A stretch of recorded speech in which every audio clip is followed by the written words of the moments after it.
Hello guys, അപ്പോൾ ഞാൻ അച്ഛനും കൂടെ ഇന്ന് എൻ്റെ ഒരു കസിൻ്റെ വീട്ടിൽ പോവുകയാണ്. കാരണം നാളെ കസിൻ്റെ കുട്ടീൻ്റെ നൂലുകെട്ടാണ്. സോ അതുകൊണ്ട് തന്നെ ചുമ്മാ വെറുതെ പോയി വരാമെന്ന് വിചാരിച്ചു. അപ്പോൾ നാളെ പരിപാടി ആയതുകൊണ്ട് തന്നെ അച്ഛൻ മുടിയൊക്കെ വെട്ടി സെറ്റാക്കാൻ പോവുകയാണ്. പൊതുവേ ഈ ബോയ്സിന് മെൻസിനുള്ളൊരു ഇതാണല്ലോ, ഏതെങ്കിലും ഒരു ബാർബറിന് ഇഷ്ടപ്പെട്ട പിന്നെ അവിടെ പോകും. എൻ്റെ അച്ഛനും കുറേ കാലങ്ങളായിട്ട് ഇവിടെ തന്നെയാണ് പോണത്.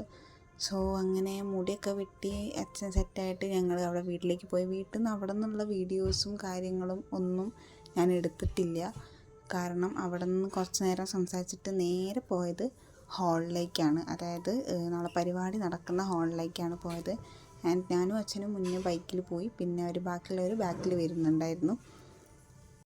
ഡെക്കറേഷനുള്ള ഐറ്റംസൊക്കെയാണ് ഇത് അവിടെ അങ്ങനെ നിരന്ന് നിൽക്കുന്നത്. അങ്ങനെ വലിയ കാര്യമായിട്ടുള്ള ഭയങ്കര ഡെക്കറേഷനൊന്നുമില്ല, സിമ്പിളായിട്ടുള്ള ഡെക്കറേഷൻ തന്നെയാണ്. നമ്മൾ തന്നെയാണ് ഡെക്കറേറ്റ് ചെയ്യുന്നത്.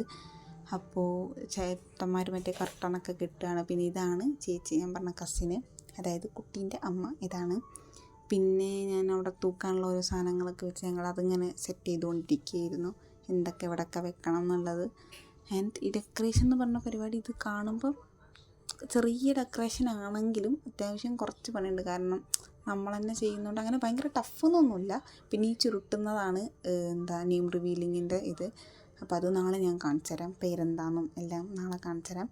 അതൊക്കെ സെറ്റാക്കി നിൽക്കുകയാണ്. അങ്ങനെ ഫുൾ ഞങ്ങളെല്ലാം കസാരയൊക്കെ അറേഞ്ച് ചെയ്തു, എല്ലാം കഴിഞ്ഞു. ഒരു കുറച്ച് ടൈമിലെടുത്താണ്. അപ്പോൾ ഞാൻ വീഡിയോ എടുക്കുമ്പോൾ ഇങ്ങനെ വീഡിയോൻ്റെ മുന്നിൽ കൂടെ പോവാണ്. ഫോട്ടോ എടുത്ത് തരാനൊക്കെ പറഞ്ഞിട്ട് അവർ നാളെ നടക്കാനുള്ള വഴിയാണത് എന്നൊക്കെ പറഞ്ഞിട്ട് അങ്ങനെ കുറേ സംസാരിച്ചതിന് ശേഷം തിരിച്ച് വീട്ടിൽ പോയപ്പോൾ ഒരു ചെറിയൊരു വീഡിയോ ആണ്. ഞാൻ ഡെക്കറേഷൻ അങ്ങനെ കുറേയൊന്നും അങ്ങനെ ഉൾപ്പെടുത്തിയിട്ടില്ല, കാരണം നാളെ പരിപാടിയാണ്. അപ്പോൾ കാണിച്ചു വെച്ചിട്ട് അങ്ങനെ എല്ലാ പരിപാടികളും കഴിഞ്ഞ് ഞാനും അച്ഛനും തിരിച്ച് വീട്ടിലേക്ക് പോയി.